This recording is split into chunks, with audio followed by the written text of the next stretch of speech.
Halo teman-teman, jadi kita balik lagi ke sesi mentoring selanjutnya nih. Nah, kita kali ini belajar mengenai UI komponen dari mata kuliah Business App Development. Nah, sekarang mungkin kalian pernah dengar nggak sih apa sih yang namanya UI komponen gitu? Apakah UI itu seperti game atau apa? Apa komponen itu seperti apa gitu? Apakah terdengar familiar oleh kalian? Nah, sekarang di sini aku akan jelasin apa itu UI komponen dan konsepnya gimana dan gimana cara kita mengkodingnya gitu. Jadi kita tuh nggak hanya mengerti secara teori, cuma mengerti gimana cara codingnya. Lanjut ya. Oke, sekarang apa aja sih yang kita pelajari dari materi sesi mentoring ini? Nah, yang pertama aku akan menjelasin kalian itu apa sih UI komponen. Setelah itu komponen-komponen apa sih yang ada di UI di Eclipse kita itu di pelajaran Java gitu. Nanti aku akan jelasin satu persatu dan bagaimana cara kita mengimplementasikan secara coding, oke? Nah, cuman sebelum itu kalian tuh masih ingat gak sih apa itu yang namanya layout manager? Nah, ini adalah layout manager, yaitu di mana tempat atau wadah kita tuh menginput komponen gitu. Di sesi sebelumnya kita udah belajar namanya layout manager. Sekarang aku mau jelasin simple ya. Oke. Jadi di sini itu ada 8 contoh macam layout manager dan sebenarnya yang paling umum dipakai itu semuanya. Jadi semuanya itu tergantung dipakai apa yang programmer pingin gitu. Cuman di sini aku coba bisa jelasinnya itu adalah grid pane gitu. Jadi grid pane itu tuh bentukannya itu seperti lokasi gitu. Jadi misalkan nih kamu ada pingin punya button pingin ditaruh di kiri atas, itu bisa dengan 0,0 gitu. Atau misalkan V-box. Nah, kalau V-box itu dari namanya vertical box, berarti dari atas turun gini. Kalau edge box yaitu horizontal box itu dari kanan kiri gitu. Oke, harusnya kalian udah paham sih. Oke, kita lanjut ya. Nah, di sini aku mau jelasin nih sebenarnya apa sih itu GUI atau bisa kita sebut yaitu Graphical User Interface. Nah, sebenarnya GUI itu adalah tempat di mana para user itu bisa melakukan aksi gitu. Seperti contoh nih, kamu lagi di sebuah aplikasi, kamu ingin memesan makanan. Nah, kamu bisa pencet tombol dan aplikasi itu akan melakukan sesuatu gitu. Nah, tempat yang kita pencet itu adalah GUI. Oke, dan aksi yang terjadi setelah kita mencet tombol itu adalah namanya event driven program. Oke, itu akan dijelaskan di sesi selanjutnya ya. Nah, sekarang aku mau jelasin dulu nih. GUI itu tuh kayak gimana sih? Sebenarnya simpelnya gimana sih? Nah, GUI itu sebenarnya tuh apa ya? Kayak komponen-komponen aja gitu. Seperti contoh nih, kamu ingin memasukkan nama dan password kamu sebelum kamu masuk ke aplikasi. Nah, tempat atau kolom itu kita bisa sebut namanya GUI komponen gitu. Jadi sebenarnya tuh ada banyak jenis GUI komponen nih sekarang. Nah, harusnya kamu udah paham kan apa itu GUI komponen? Mari kita lanjut ya. Nah, di sini adalah GUI komponen. Aku coba zoom ya sebentar. Nah, GUI komponen ini tuh sebenarnya tuh ada banyak. Ada text field. Text field itu yang tadi aku jelasin barusan. Ada choice atau misalnya kita bisa sebut itu combo box. Oke. Setelah itu ada button, ada checkbox, ada checkbox group, ada label gitu. Nah, ini tuh ada banyak banget. Jadi kalau bisa kalian tuh suka lihat di aplikasi, ini tuh apa ya namanya ya? Kok bisa kayak gini ya? Nah, itu GUI komponen. Gitu, lanjut ya. Nah, yang pertama aku mau jelasin yaitu label. Nah, Kak, apa sih itu label, Kak? Nah, jadi label itu adalah sebenarnya tempat, bukan tempat sih, lebih ke komponen untuk kita tuh ngasih sesuatu ke pengguna secara tertulis. Nah, kalau misalnya kalian ingat string itu gimana, nah biasanya komponen itu dia itu harus string, yaitu tidak bisa integer atau yang lain gitu. Oke, di sini udah ada contohnya ya, sebentar. Oke, nah di sini tuh udah ada contohnya. Jadi di sini tuh ada tulisan this is label, yaitu ini adalah tulisan yang disebut label. Gitu. Nah teman-teman, jadi aku tuh nggak akan jelasin teori saja, tapi gimana cara codingannya. Nah, mungkin kalian tuh agak bingung sih, Kak, ini kok codingannya ribet banget. Nah, itu sebenarnya nggak juga ya. Kalau misalnya kamu ikutin dari awal, itu kamu pasti paham. Cuman sekarang ini kita tuh agak lebih rumit karena ada GUI komponen aja sih. Nah, makanya sekarang kita belajar gimana caranya kita masukin label. Oke, sebentar aku zoom dulu ya. Nah, di sini kalian bisa lihat kita itu membuat yaitu namanya label L. Nah, sebenarnya cara kita membuat sebuah komponen pada aplikasi Eclipse atau codingan lain, kita tuh pertama itu harus ngebuat dulu atau kita tuh bisa disebut namanya menginisialisasi. Oke? Jadi menginisiasi kita tuh harus pasang dulu sebenarnya apa sih yang mau kita buat gitu. Contoh, kita kan pengen buat label nih. Nah, label kita akan kasih nama dulu nih. Kalau di sini kita tuh disebut namanya L gitu. Sama dengan new label karena kita pengen membuat label yang baru gitu. New label dalam kurung nama labelnya gitu. Misalkan nih, kamu mau tulis username titik dua. Nah, berarti kamu bisa taruh namanya username titik dua tuh di sini gitu. Nah, cuman Kak, gimana sih? Kan kita kan udah inisialisasi. Cuman aku nggak tahu gimana cara masukinnya. Nah, sebenarnya cara masukinnya itu lumayan gampang teman-teman. Nah, tapi karena itu harus paham dulu apa itu layout manager yang tadi aku jelasin tadi. Kalau di sini contohnya adalah flow pane. Nah, kita itu bisa masukin label ke dalam flow pane. Nanti ketika ada di main eventnya itu bisa langsung tampil di aplikasi Java-nya gitu. Ini ya teman-teman. Nih, flow pane get children yaitu add label L gitu teman-teman. Nah, selanjutnya text input atau kita bisa sebut namanya text field. Nah, di sini text field itu ada dua teman-teman contohnya. Sebenarnya text input itu ada dua, ada yang area dan text field. Sebenarnya bedanya tuh gampang banget teman-teman. Kalau text field itu dia tuh cuman bisa muat satu kalimat aja. Sebenarnya muat lebih, cuman tulisannya itu jadinya nggak cukup. Biasanya text field ini tuh digunakan untuk kita tuh menulis username atau password. Pokoknya tuh hal-hal tuh yang nggak terlalu panjang sampai berparagraf. Gitu teman-teman. Nah, sebenarnya apa sih text field? Text field itu adalah tempat di mana kita itu menulis atau mengisi sesuatu secara tertulis teman-teman. Jadi kalau misalkan kalian masih ingat, sorry, aku zoom dulu bentar. Masih ingat mau ngisi password nih misalkan, nah ini itu bisa disebut text field teman-teman. Nah, text field itu bisa kita ubah teman-teman. Jadi itu sebenarnya itu bentukannya nggak harus kotak, nggak harus bentukannya kotak, bisa aja lebih bulat atau berwarna. Nah itu nanti kita bisa menggunakan namanya CSS teman-teman. Jadi bahasa pemrograman lain untuk user interface kita menjadi lebih bagus gitu. Nah teman-teman, sekarang ada yang namanya text field. Maksudnya di sini tuh aku akan jelasin yaitu kodenya gitu. Nah kodenya itu gimana sih? Perbedaannya sama label sebenarnya mirip-mirip teman-teman. Makanya kita tuh harus paham dulu gimana caranya kita menginisialisasi suatu GUI komponen. Setelah itu harusnya sama-sama aja teman. Paling ada mirip-mirip tergantung GUI komponennya teman-teman.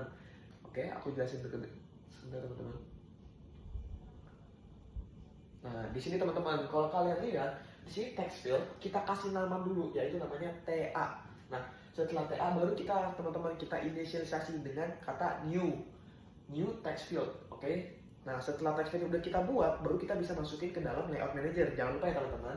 Nah, kalau di sini layout managernya adalah GP, yaitu grid pane. Oke, di sini gp.add new label bla bla bla gitu teman-teman. Oke. Nah, sekarang selanjutnya tuh adalah text area. Nah, text area itu bedanya apa sih sama text field? Sebenarnya gampang aja. Text area itu sebenarnya tuh lebih large, tempatnya tuh lebih gede gitu. Sehingga untuk orang-orang yang pengen nulis paragraf atau misalnya pengen nulis cerita itu lebih cocok dipakai text area teman-teman daripada text field. Nah, text area ini itu tempatnya tuh lebih gede. Coba aku kasih contoh ya. Oke. Text area itu tempatnya tuh lebih gede. Jadi kalian tuh bisa langsung taruh tuh bisa banyak gitu. Beda sama text field. Kalau text field itu hanya satu kalimat dan stop. Nah, cara penulisannya dan kodenya tuh gimana sih teman-teman? Coba ya. Nah, di sini ya teman-teman ya. Sabar. Oke. Nah, di sini itu kita ada GP pertama-tama tuh kita tuh ke text area dulu teman-teman. Nah, bedanya itu kalau tadi kan text field, sekarang itu text area. Nah, di sini kita bisa langsung tulis nama komponennya apa. Setelah itu kita new, kita initialize dan kita isi text area. Gitu teman-teman. Oke, teman-teman tuh harus pahamin dulu gimana sebenarnya konsep cara kita tuh menginisialisasi suatu komponen dulu. Baru setelah kita inisialisasi suatu komponen, kita masukkan komponen ke dalam layout manager. Nah, layout manager itu nanti akan ditampilkan oleh programnya itu. Nah, teman-teman, sekarang ini yang kedua, yang ketiga yaitu adalah checkbox dan radio button. Oke, apa sih itu kak? Kok namanya aneh banget kak? Nah, checkbox dan radio button itu sebenarnya gampang banget teman-teman. Coba aku zoom dulu ya. Nih teman-teman, kelihatan kan? Nah, radio button itu sebenarnya tempat buat kita tuh mencet salah satunya. Sebagai contoh nih, kamu pingin mengisi gender apa sih kamu? Nah, misalkan kamu ingin nulis gender male atau laki-laki. Nah, dia tuh akan kepilih salah satu aja. Jadi nggak bisa dua. Nah, radio button ini nanti kita tuh perlu kita masukin namanya adalah toggle group. Oke, nanti aku jelasin dulu ya. Oke, terus yang kedua adalah checkbox. Bedanya apa sih kak? Nah, kalau checkbox itu sebenarnya dari namanya udah checkbox. Jadi kita tuh bisa milih lebih dari satu box gitu. Misalkan nih, kamu pingin ngerating sebuah restoran. Kamu pingin ratingnya banyak kan? Foodnya, misalkan rasanya dan lain-lain gitu. Nah, kamu bisa menggunakan checkbox tuh. Oh, ternyata tuh bagus. Aku pingin checkbox banyak deh, biar bagus gitu teman-teman.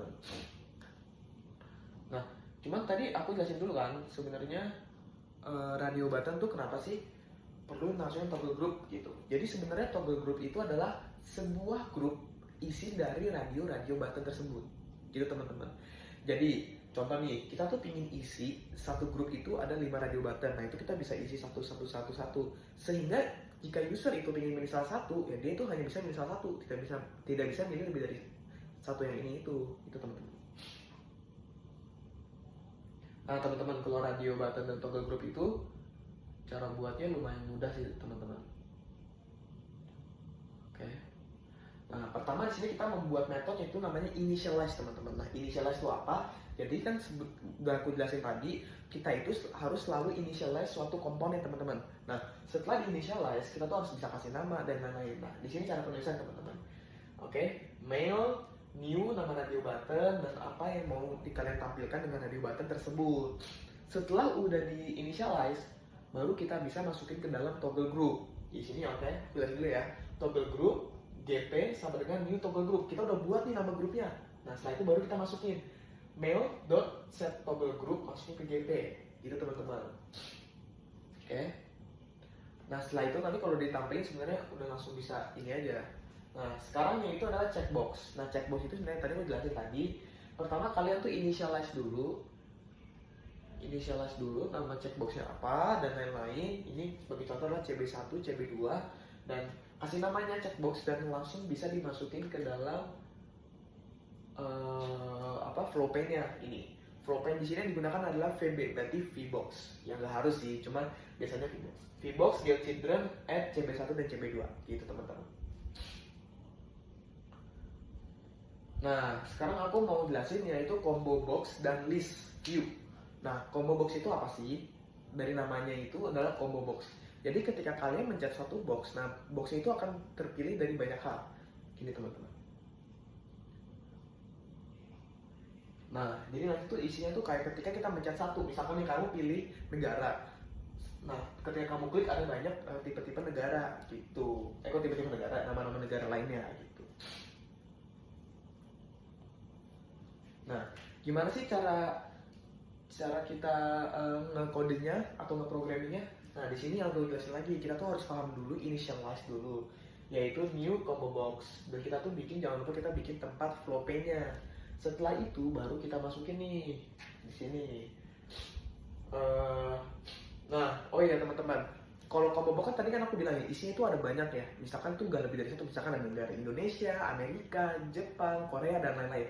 Nah, itu isi-isinya itu kita bisa masukin dengan yang namanya kodenya itu adalah getItems.addAll. Maksudnya apa? Jadi combo boxnya itu akan get item dan akan menambahkan yang kita tulis. Contoh, item 1, item 2, item 3, dan item 4.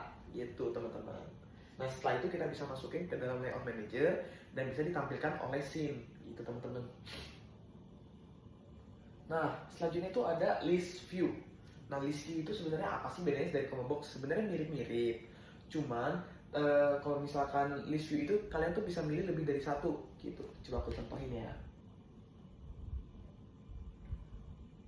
Nah, gini, Gini teman-teman, kalau list view itu kalian itu bisa lebih dari satu teman-teman dari sini nih. Nah, misalnya nih ada misalkan ada 4 negara yang kamu ingin kunjungi. Nah, kamu tuh boleh pilih 2. Nah, ini bisa pakai list view teman-teman gitu. Oke. Gimana sih teman-teman cara codingannya? Ini aku jelasin.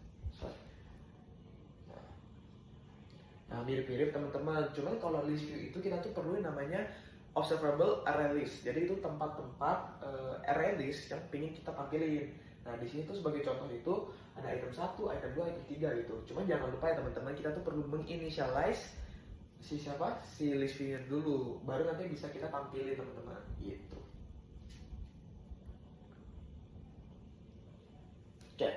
Oke, scroll pane.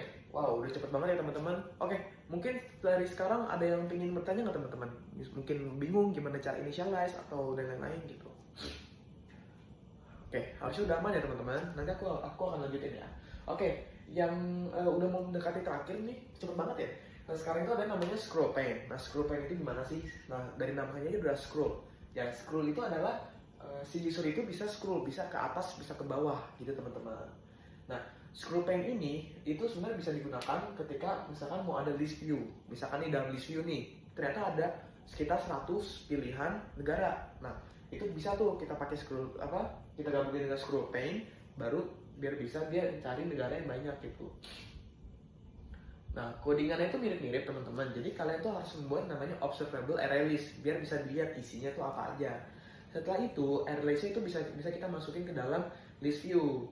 Nah, jangan lupa kita initialize dulu ya teman-teman, scroll pane titik koma.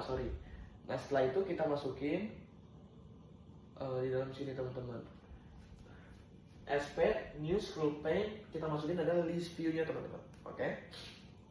Nah, setelah itu baru deh kita bisa tampilin gitu teman-teman. Oke, di sini ada scroll bar dan slider. Nah, namanya apa sih kak? Kok ada scroll bar dan slider? Bedanya sama scroll pane itu apa? Nah, cuma sekarang aku mau jelasin scroll bar. Sebenarnya mirip-mirip teman-teman. Cuman kalau scroll bar itu dia itu lebih bebas teman-teman. Nah, scroll bar itu sebenarnya dia itu bukan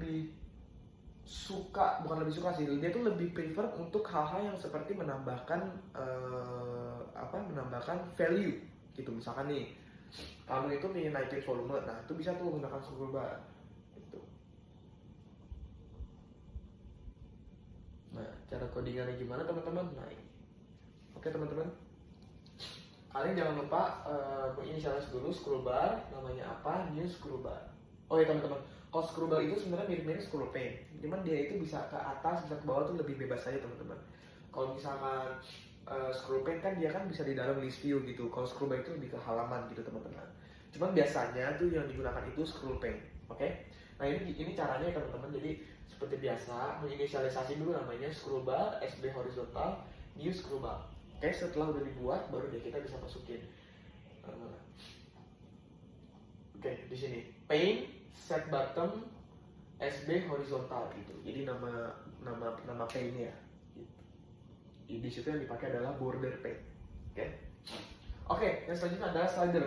Sorry teman-teman, jadi ini slider itu yang tadi aku jelasin. Jadi slider itu sebenarnya tempat buat kita tuh mau ngatur value gitu teman-teman. Sebagai contoh ya, kamu pengen sekarang itu volumenya itu 0%. Nah, cuman kamu pengen naikin. Nah, itu nama GUI komponen adalah slider teman-teman. Jadi biar bisa langsung di atas, langsung ke bawah, nanti volumenya value-nya itu bakal keatur teman-teman. Nah, gini teman-teman caranya. Nah, di sini dia itu bahasanya lumayan agak rumit, yaitu show tick labels. Sebenarnya itu artinya itu tick itu tuh yang kayak 1, 2, 3, 4, 5 bla bla bla gitu sih teman-teman. Nah, jangan lupa ya teman-teman, kita tuh harus menginisialisasi dulu, yaitu slider SL horizontal new slider. Setelah itu kita bisa masukin setelah itu kita bisa show dulu nih teman-teman, set show tick label true dua-duanya. Kenapa? Karena ya kita pengen nampilin kan gitu. Baru deh nanti teman-teman kita bisa masukin ke lewat manager dan gitu. Nah, mungkin segitu aja sih teman-teman dari sekarang. Kira-kira ada yang mau nanya nggak teman-teman? Nggak ada? Oke.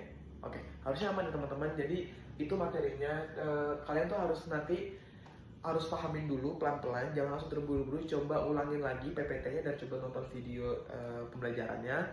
Dan nanti kakak akan coba ngasih pertanyaan-pertanyaan, kira-kira gimana sih cara menggunakannya dan lain-lain gitu. Mungkin kalian ada yang lupa, dan mungkin nanti coba aku remind lagi untuk selalu coba ngerjain quiz. Oke teman-teman? Oke, semuanya aman teman? Oke, thank you.